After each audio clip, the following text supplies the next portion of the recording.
రక్షణ వస్త్రం ధరింపజేసిన క్రిస్మస్సే. పిండి వంటలు చేసుకుంటేనే క్రిస్మస్ కాదమ్మా, వాక్యం అనే జీవాహారాన్ని తినడం కూడా క్రిస్మస్సే.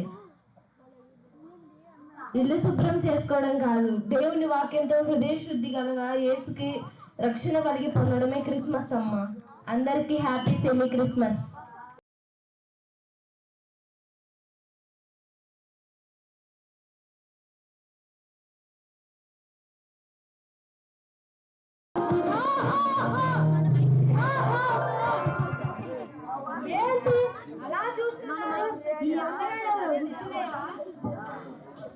మిమ్మల్ని సెమీ క్రిస్మస్ కి రాకుండా చేసేది, మీ కప్పుల బాధ పుట్టించేది ఎవరనుకుంటున్నారు? నేనే, లూసిఫర్ని.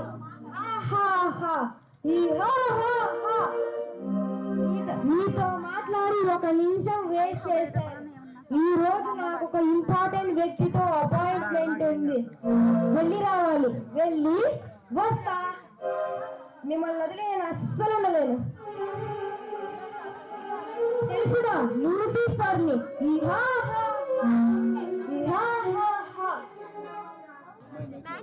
ప్రభువుకు పాదాభి వందనాలు. పోతున్నందుకు చింతిస్తున్నాను. Back pain. ప్రభు, మీరు ఈ లోకాన్ని ఎంతో ప్రేమించారు. వాళ్ళు కూడా మిమ్మల్ని ప్రేమిస్తున్నట్టు నటిస్తున్నారు.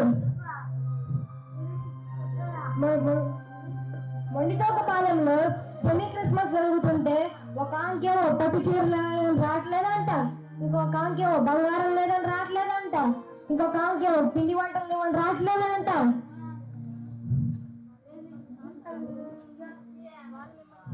వాళ్ళు మిమ్మల్ని కాదు ప్రభు, మీరిచ్చే వాటిని ప్రేమిస్తున్నారు. నా మాట విని మీ చూపుతో వీరందరినీ సర్వనాశనం చేసేయండి. మీరు అలా చూడదు ప్రభు. ఎప్పుడో చూస్తేనే ఇలా బొగ్గులాగా ఉన్నారు, ఇంకోసారి చూస్తే మసైపోను. సాతానా, ఆ ప్రభువా, నా సేవకుడైన యోగుని చూసావా? చూశాను ప్రభు. నా యందు నీతివంతుడు, యథార్థవంతుడు, న్యాయవంతుడు, అన్నిట్లో నాకే మొదటి ప్రాధాన్యత ఇస్తున్నాడు. ఎందుకు ఇస్తాడు? నన్ను అడిగితే ఎందుకు ఇస్తున్నాడో కూడా చెబుతాను. మంచి సెంట్రల్ గవర్నమెంట్ జాబ్ ఇచ్చావు, మంచి భార్యని ఇచ్చావు, మంచి బ్యాంక్ బ్యాలెన్స్ ఇచ్చావు, ఏదన్నా చేయగలిగే బంధువుల్ని ఇచ్చావు. ఇచ్చిందే కాదు, వాడి చుట్టూ కంచె వేశావు. ఒక్కసారి ఆ కంచె తీసి చూడు, నేనంటే ఏంటో చూపిస్తా, అల్లాడిస్తా. అతని ప్రాణం తప్ప అన్ని నీ వశమునున్నవి. Permission granted.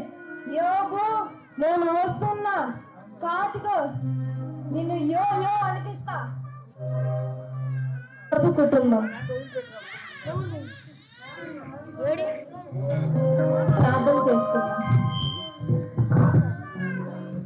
స్తుతి స్తుతి స్తుతి స్తోత్రం. మహాపరిశుద్ధుడా, ప్రేమస్వరూపి, నమ్మకం కలిగిన గొప్ప దేవా, నిన్న నేడు నిరంతరం ఏకరీతిగా ఉన్న గొప్ప తండ్రి, మీకే వేలాది వందనములు స్తోత్రములు చెల్లించుకుంటున్నామయ్యా. మేము బ్రతుకు మా దినములన్నింటిలో మీరు మాకు తోడైండి నడిపించినందుకు మీకే వేలాది వందనాలు తండ్రి. అయ్యా, మేము కలిగినదంతటినీ మీరు మాకు ఇచ్చినందుకు మీకే వేలాది వందనములు అయ్యా. జతపరిచిన భార్యను బట్టి, ఇచ్చిన స్వాస్థ్యమును బట్టి మీకే వేలాది వందనములు స్తోత్రములు చెల్లించుకుంటున్నాం తండ్రి.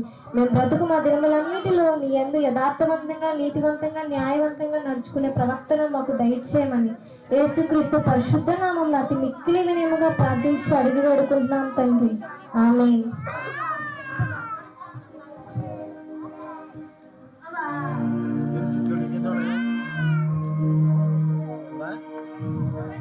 డాడీ, రోజుకి 2 రోజులు మోషే, మనం ఇప్పుడు ఇంత గొప్ప స్థాయిలో ఉన్నామంటే అది మన వల్ల కాదు, ఆ అల్ఫా ఓమేగా అయిన యేసుక్రీస్తు ప్రభు వారి వల్ల.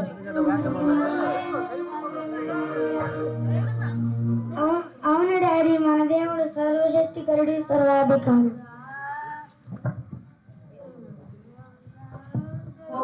అబ్బా, అయ్యా గుడికి వినకూడదు అనేసారు, నేను వినకూడదు వినేశాను.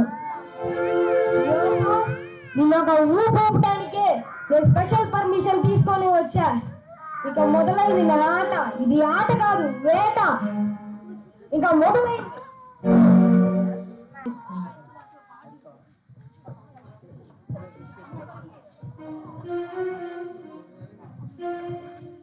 బాబు రా, స్కూల్కి వెళ్దాం.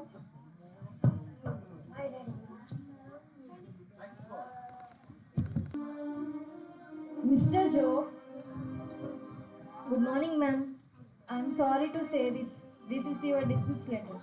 మ్యామ్, నేనేం తప్పు చేశాను? నన్ను ఎందుకు డిస్మిస్ చేస్తున్నారు? మీకు ఉద్యోగంలో చేయడానికి 10 లక్షల లంచం ఇచ్చారని ఇలిగేషన్. కంప్లైంట్ ఇచ్చి మరెవరో కాదు, మీ కొలీగ్సే. మ్యామ్, ఈ ఉద్యోగం రావడానికి నా శ్రమ ఆ దేవుడి యొక్క కృపే మ్యామ్ కారణం. మీ పైన ఎలిగేషన్ స్టార్ట్ చేశాం. మ్యామ్, దయచేసి ఒకసారి నా మాట వినండి ma'am. I'm sorry, I'm helpless. Ma'am. అయ్యో, ఏంటండి ఇలా జరిగింది?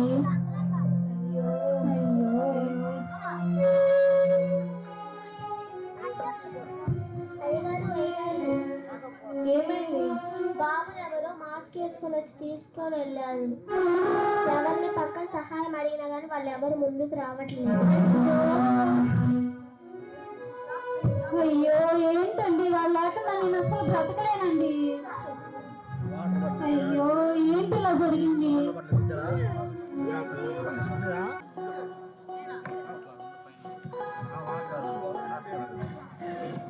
ఏమండి, పూజ చేయమంటారా? వద్దమ్మా.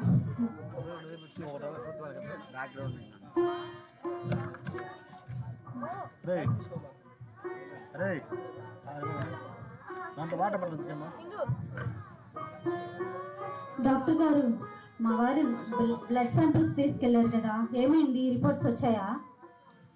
సారీ సార్, 1,000,000 మందిలో ఒకళ్ళకి వచ్చే వ్యాధి మీకు వచ్చింది. దానికి మందులు లేవు. యాజ్ ఏ ఫ్యామిలీ డాక్టర్గా బాధపడ్డం తప్ప బాగు చేయలేను. ఏదైనా చేయాలంటే మీరు నమ్ముకున్న మీ దేవుడే చేయాలి. అయ్యో, అయ్యో పరిస్థితిలో చూస్తారని అసలు అనుకోలేదు అన్నయ్య గారు. తలగా ఉండే నిన్ను తోకగా చేశాడా దేవుడు? తోకగా కూడా కాదు, తోక చివరున్న ఈకగా చేశాడా అన్నయ్య గారు? అవునమ్మా. అయ్యో అన్నయ్య గారు, నిన్ను ఈ పరిస్థితిలో చూస్తానని కల్లో కూడా అనుకోలేదు అన్నయ్య గారు. ఎంతో మందికి దానం చేసిన దానమూర్తి అన్నయ్య గారు.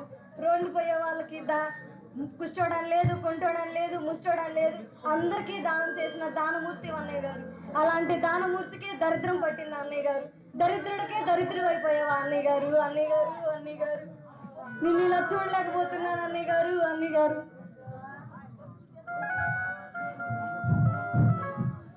అమ్మో, మా ఇంట్లో పప్పు మాడిపోతుంది అన్నయ్య గారు. ఆయన వచ్చినట్టు నా మాట పగలు కొడతాడు. ఎట్లా అన్నయ్య గారు? అమ్మోని చూడండి దేవుడు. వద్దురా అన్న, విన్నావా? అమెరికా వాళ్ళ దేవుడు రా అన్న, విన్నావా? అలాగా వాళ్ళ దేవుడు రా అన్న, చెవినెక్కించుకోలేదు. మనకెందుకు అంటీ అంటున్నట్టు ఉండరా అన్న, చీపో అన్నావు. ఇప్పుడు ఏం జరిగింది చూసావా? చచ్చినట్టు ఫలితం అనుభవిస్తున్నావు. ఇప్పటికైనా మించిపోయింది ఏమీ లేదు కానీ రా, ఆ స్థితిని వదిలేసి, ఆ దేవుని వదిలేసి రా. చూసావా ఆ దేవుని నమ్ముకుంటే నీకే గతి పట్టిందో? ఇప్పటికైనా ఆలోచించు మిత్రమా. నీ ప్రాణ స్నేహితుడిగా నీ మేలు కోరి చెప్తున్నా, విను, నా మాట విను.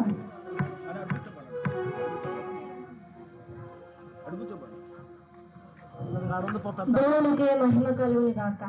శ్రమల్లో ఉన్నప్పుడు నన్ను ఆదరించడానికి వచ్చినందుకు నీకు వందనములు. అయినా నేను శ్రమంలో ఉన్నందుకు బాధ లేదని చెప్పడం లేదు, ఎందుకంటే అలా చెప్తే అది అబద్ధం అవుతుంది. ఒక మనిషిగా నాలో నేను ఎంత నరకయాతన అనుభవిస్తున్నానో అది నాకు తెలుసు. శ్రమలన్నీ చుట్టక చూపులా పలకరించడానికి నన్ను చుట్టుకున్నాయి, చుట్టేసుకొని ఉండవు కదా. చుట్టాల్లా వచ్చినాయి, ఎప్పటికైనా ఖాళీ చేసి వెళ్ళిపోవాల్సిందే. నువ్వు మారవురా, నువ్వు మారవు. అమ్మా, వీడు మారాడు కానీ వీడి చస్తే వీడి చావు కబురు చల్లగా చెప్పు, వచ్చి చూసిపోతా. సరే అన్నయ్య. పోరా పో, నువ్వు అట్లాగే చచ్చిపోతావురా, పో. కాదండి, ఇప్పటికైనా ఆ దేవుణ్ణి వదిలిపెట్టి రండి. ఇంకా ఎన్నాళ్ళండి? ఇప్పటి వరకు నేను ఒక్క మాట కూడా మాట్లాడకుండా మౌనంగా ఎందుకున్నానో తెలుసా? మీ మీద గౌరవంతో. ఇప్పటికైనా ఆలోచించండి. వివాహమైనది మొదలు ఏ ఒక్క నిమిషమైనా మీరు దేవునికి యథార్థంగా బ్రతకడం మానేశారా? లేదు. ఆ ఏసయ్య అని ఏసైకి ఎంతో యథార్థంగా ప్రవర్తించారు, నీతిమంతుడుగా ఉన్నారు. ఆయన ఎందుకు భయభక్తులు కలిగి నాకు ఏ చెడుతనం వద్దు అని విడిచిపెట్టారు. అలాంటి మీకు ఈ స్థితి పట్టింది. నేను చూడలేకపోతున్నాను. నా గుండె తరుక్కుపోతుందండి. మిమ్మల్ని ఈ స్థితిలో చూసి నేను బ్రతకలేను. మన బిడ్డ ఎలాగో పోయాడు. ఇప్పటికైనా ఆలోచించండి. దెయ్యం పట్టిన దానిలాగా మాట్లాడుతున్నావు,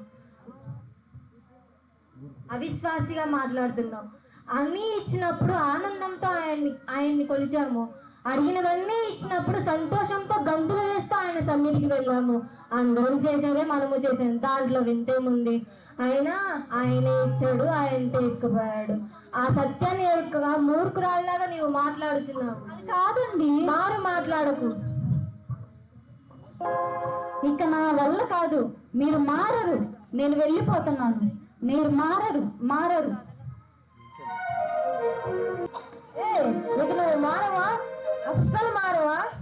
నీ కొంటికి జబ్బు పెట్టాను, నీ జాబ్ తీసేశాను, నీ ఒళ్ళంతా కురుపులు రప్పించాను, మీ భార్య బిడ్డను దూరం చేశాను. ఎలారా ఇలా మారకుండా ఉన్నావు? అయినా సరే నిన్ను మారుస్తా. నిన్ను మారవకుండా ఒక్క గడి కూడా ఇక్కడి నుంచి కదలను.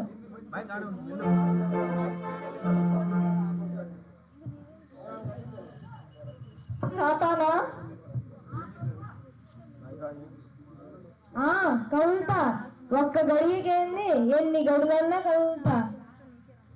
కదలక చేస్తానా? కదలకపోతే చేస్తాను. కానీ నీకు ఇచ్చిన సమయం ముగిసినది. అప్పుడే అయిపోయిందా? ఇంకొక 3 నిమిషాలు సమయం ప్రభువా. మీరు మౌనంగా ఉన్నారు. మౌనానికి అర్థం అంగీకారం. మీరు ఒప్పేసుకున్నారుగా? మార్చేస్తా.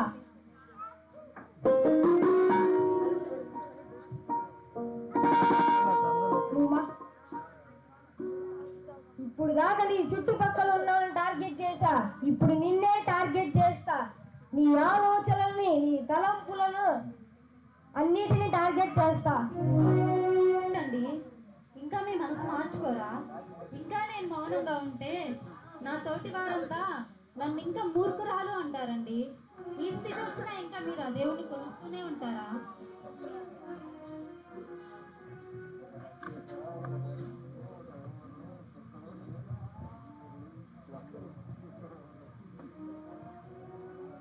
ఇకనైనా వినురా నా మాట.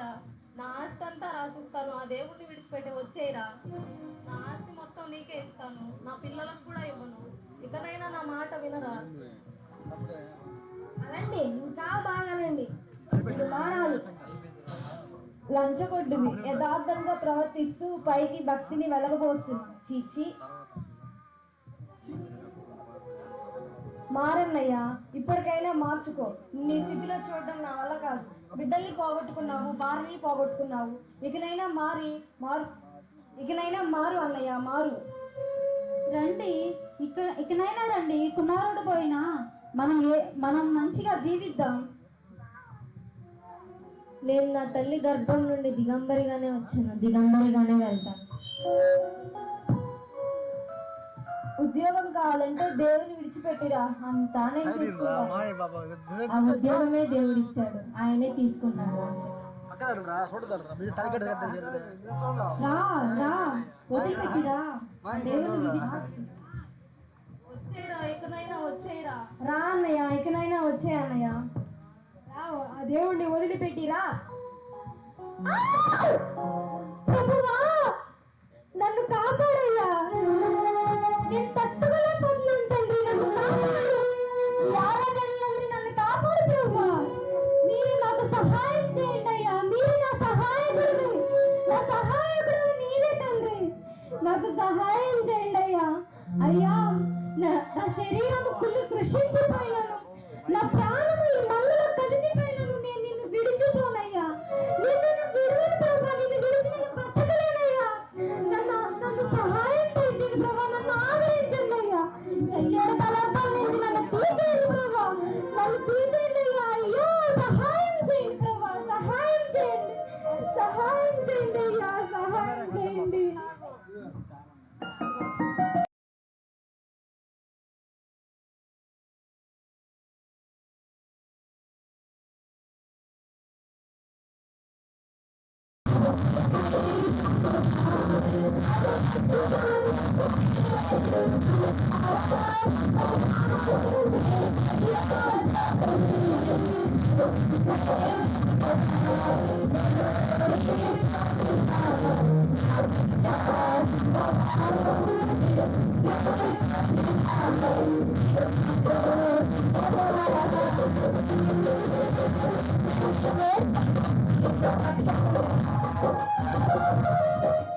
మీ అందరూ తెలుసు కదా, అలనాడు యోగు ఎన్నో శ్రమలు కష్టాలు పడినా తను ఎంత దేవ స్థితికి వెళ్ళిపోయినా తన దేవుని విడిచిపెట్టల.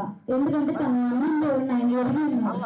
అలాగే ఈ కాలంలో కూడా మనకి అంత శ్రమలు కాకుండా మనకు కూడా చిన్న చిన్న శ్రమలు వస్తూ ఉంటాయి కదా. అయితే అదే ఎందుకు నాకే ఈ శ్రమలు ఎందుకు, నాకే ఈ కష్టాలు ఎందుకు అనుకోకుండా మనం ఉన్న స్థితిలో ఏసైకి నమ్మకంగా జీవించాలి. ఒకవేళ ఏదైనా అవిధేయత పొరపాటు వల్ల మనకి మన పొరపాట్ల వల్ల శ్రమలు వస్తే మనం దాన్ని విడిచిపెట్టి ఏసై దగ్గరికి వస్తే తప్పకుండా క్షమించి ఆయన సహాయం చేస్తారు. అయితే యోగంలో మనం నమ్మకంగా కానీ జీవిస్తే మనకి యోగకి అంత ప్రోత్సాహం ఇచ్చాడు, 2 ఆశీర్వాదం ఇచ్చాడు. అంతకంటే